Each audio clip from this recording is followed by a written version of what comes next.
It'd been a long time since I'd stood face to face with Jonathan Pritz. He walked through the open door and confronted me in the small office, his pale blue eyes hard with anger. You have Mr. Feddersen in prison. I want him released. Sorry.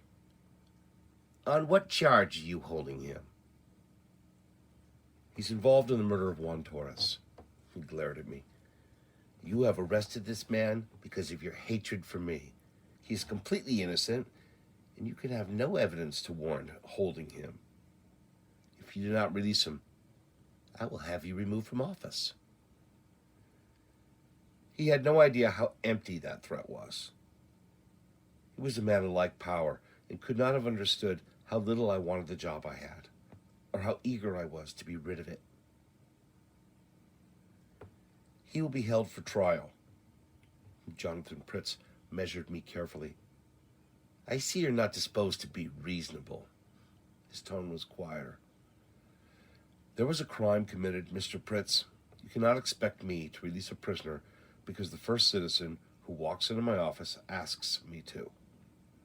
The time has come to end crimes of violence, and especially, I added this carefully, murder that's been paid for. This would hit him where he lived, I thought, and maybe it did, only there was no trace of feeling on his face. Now, what do you mean by that? Well, the evidence that Feddersen paid money to the murderers of Juan Torres is there. Sure, I was bluffing. We had nothing that would stand up in court, not much, actually, on which to hold him, only that I had seen him paying money to Paisano, and he had been at Tres Ritos when the killers arrived, and that Tina would testify to the fact that he had paid money there as well. That is impossible. Picking up sheaf of papers, I began sorting through them. He was a man who demanded attention, and my action made him furious. Mr. Pritz, I said, I believe you're involved in this crime. If the evidence will substantiate my belief, you will hang also, right along with Feddersen and the others. Why, he fooled me. I expected him to burst out with some kind of attack on me, but he did nothing of the kind. Have you talked to your brother about this? He knows I have my duty to do, and he would not interfere, nor would I interfere in his business. How much is the bail for Mr. Feddersen? You know, I couldn't make any ruling. The judge does that, but there's no bail for murder. He did not threaten me or make any reply at all. He just turned and went outside. If he had guessed how little I had in the way of evidence, he would have just sat there and waited. But I have a feeling about that sort of thing. If you push such men, they're apt to move too fast, move without planning. And so, they'll make mistakes. Bill Sexton came in, and Ollie was with him. They looked worried. How much of a case have you got against Feddersen? Sexton asked me. Time comes, I'll have a case. Sexton rubbed his jaw and took out a cigar. He studied a while, and I watched him, knowing what was coming, and amused by all the preliminaries, but kind of irritated by them, too. This Feddersen, Sexton said, he's mighty close to Jonathan Pritz. It would be a bad idea to try to stick him with these killings. He's got proof he wasn't anywhere around when they took place. There's something to that, Ty, Ollie said. It was Jonathan who helped put Orrin in office. You know something? I had my feet on the desk, and I took them down and sat up in the swivel chair. He did nothing of the kind. He jumped on the bandwagon when he saw Orrin was a cinch to win. Feddersen stays in jail or I resign. That's final? Ollie asked. You know it is. He looked relieved. I thought, Ollie Shattuck was a good man, mostly, and once an issue was faced, he would stand pat, and I was doing what we both believed to be right. All right, Sexton said, if you think you've got a case, we'll go along. It was nigh to dark when Cap came back to the office. There was no light in the office, and sitting back in my chair, I'd been doing some thinking. Cap squatted against the wall and lit his pipe. "There's a man in town," he said, "named Wilson. He's a man who likes his bottle, and he's showing quite a bit of money. And a few days ago, he was broke." "Pretty sky," I said. "The man who named the Sangre de Christis must have seen him like this. That red in the sky on the peaks, it looks like blood." "He's getting drunk," Cap said. Letting my chair down to an even keel, I got up and opened the door that shut off the cells from the office. Walking over to the bars and stopping there, I watched Feddersen lying on the cot. I could see not his face, only the dark bulk of him and his boots. Yeah, and the glow of his cigarette. "When do you want to eat?" He swung his boots to the floor. "Anytime. Suit yourself." "All right." I turned to go and then let him have it. "You know a man named Wilson?" He took the cigarette from his mouth. "I can't place him." "Should I?" "You should. He drinks too much. Really likes the bottle. Some folks should never be trusted with money." When I closed the door behind me, Cap lit the lamp. "A man who's got something to hide," Cap said, "has something to worry about." Feddersen could not know what Wilson might say, and a man's imagination can work overtime. What was it the good book said? The guilty flee when no man pursueth. The hardest thing was to wait. In that cell, Feddersen was thinking over, and he was going to get mighty restless. And Jonathan Prince had made no request to see him. Was Jonathan shaping up to cut the strings on Feddersen and leave him to shift for himself? If I could think of that, it was likely Feddersen could too. Cap stayed at the jail, and I walked down to the Eaton house for a meal. Tom Sunday came in.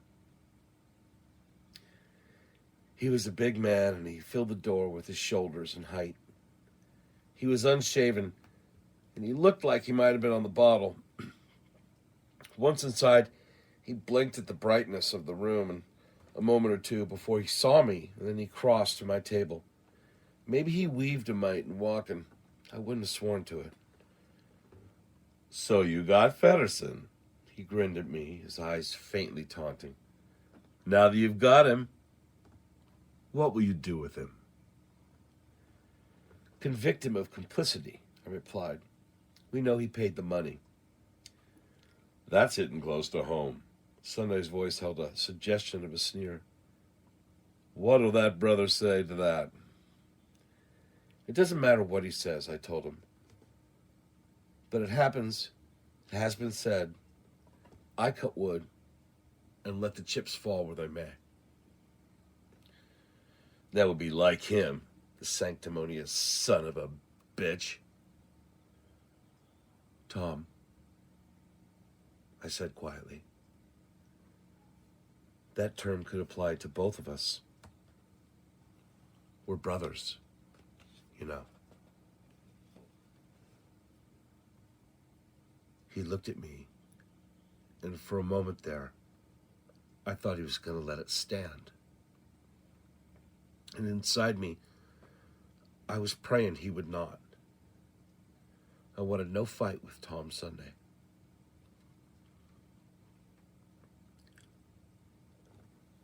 "Sorry," he said. "I forgot myself. Hell." He said then, "We don't want trouble. We've been through too much together."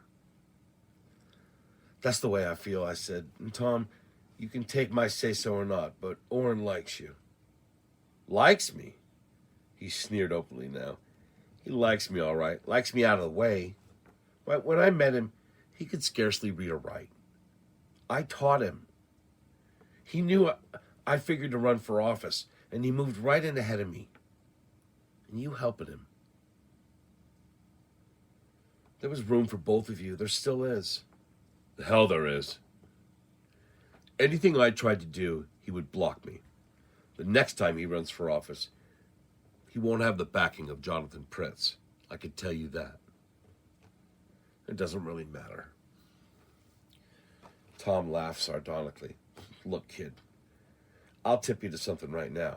Without Pritz backing him, Orrin wouldn't have been elected. And Pritz is fed up. You seem to know a lot about Pritz's plans. He chuckled. I know he's fed up, and so is Laura. They're both through with Orrin.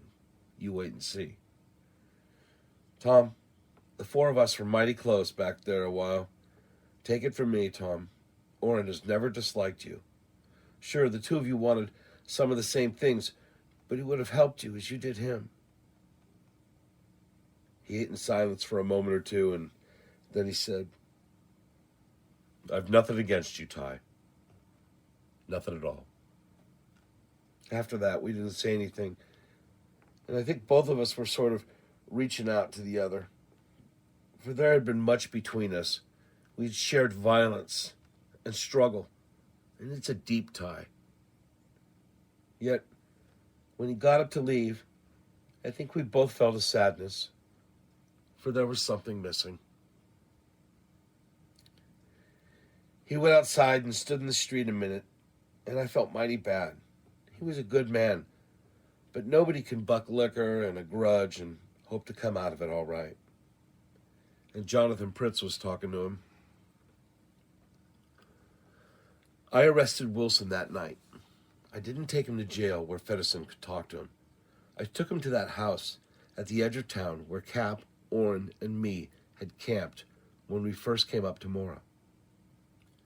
I stashed him there with Cap to mount guard and keep the bottle away. Joe came in to guard Feddersen, and I mounted up and took the woods, and I wasn't riding on any wild goose chase. Miguel had told me that a couple of men were camped on the edge of town, and one of them was Paisano. From the ridge back of the camp, I studied the layout through a field glass. It was a mighty cozy little place among boulders and pines that a man might have passed by 50 times without seeing it, had it not been for Miguel being told by one of his men. The other man must have been Jim Dwyer, a short, thick-set man who squatted on his heels most of the time and never was without his rifle. There was no hurry. There was an idea in my skill to the effect these men were camping here for a purpose of breaking Feddersen out of jail. I wanted those men the worst way, but I wanted them alive, and that would be hard to handle as both men were tough, game men who wouldn't back up from a shooting fight. There was a spring about 50 yards away out of sight of the camp. From the layout, I had an idea the place had been used by them before. There was a crude brush shelter built to use a couple of big boulders that formed walls. All the rest of the day, I lay there watching them. From time to time, one of them would get up and stroll out to the thin trail that led down to Mora. They had plenty of grub and a couple of bottles, but neither of them did much drinking. By the time dark settled down, I knew every rock, every tree, and every bit of cover in that area. Also, I'd spotted the easiest places to move quietly in the dark, study the grounds for sticks, and find openings in the brush. Those men down there were mighty touchy folks, with whom a man only made one mistake. Come nightfall, I moved my horse to fresh grass, and after watering him at the creek, then I took a mite of grub and a canteen and worked my way down to within about 100 feet of their camp. They had a small fire going and coffee on, and they were boiling some beef too, and it smelled almighty good. There, I was lying on my belly, smelling that good grub and chewing on a dry sandwich that had been packed early in the day. From where I lay, I could hear them, but I couldn't make out the words. The idea was that with Feddersen in jail, it was just a chance Jonathan Pritz might come out himself. He was a cagey man and smart enough to keep at least one man between him and any gun trouble. but Pritz wanted Feddersen out of jail. It seemed to me that in the time I'd known Jonathan Pritz, he had put his faith in nobody. Such a man was unlikely to have confidence in Feddersen's willingness to remain silent, when by talking, he might save his own skin. Right now, I thought Pritz would be a worried man, with reason enough. But Feddersen had plenty to think about, too. He knew that we had Wilson, and Wilson was a drinker who would do almost anything for his bottle. If Wilson talked, Feddersen was in trouble. His one chance to get out of it easier was to talk himself. Personally, I did not believe Feddersen would talk.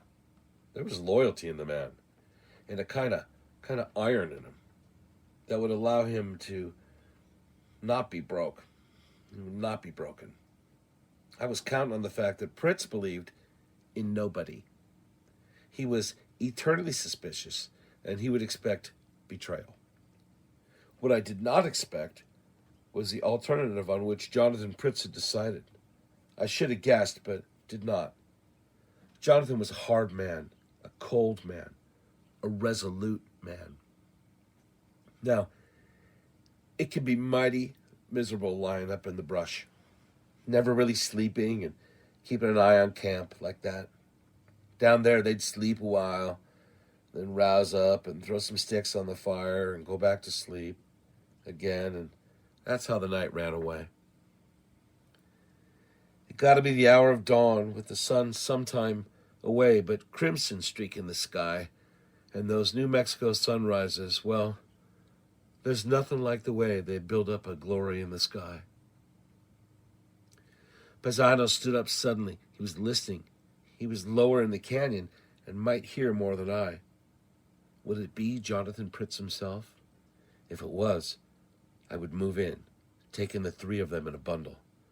That might offer a man problem, and I wanted them all alive, which would not be a simple thing. Yet, I had it to do. What made me turn my head then, I don't know. But there was a man standing in the brush about 50 feet away, standing death still, his outline vague in the shadowy brush. How long that man had been standing there, I had no idea. But there he was, standing silent, watching. It gave me a spooky feeling to realize that man had been so close all the while, and I'd known nothing about it. Not one time in 1,000 could that happen to me. The trouble was, I had had my eyes on that camp, waiting and watching, not wanting to miss a thing.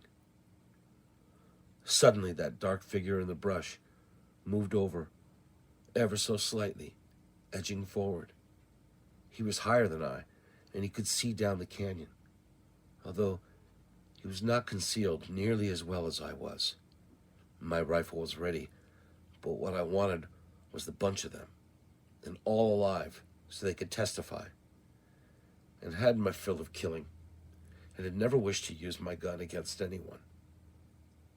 It was growing lighter, and the man in the brush was out further in the open, looking down as if about to move down into the camp.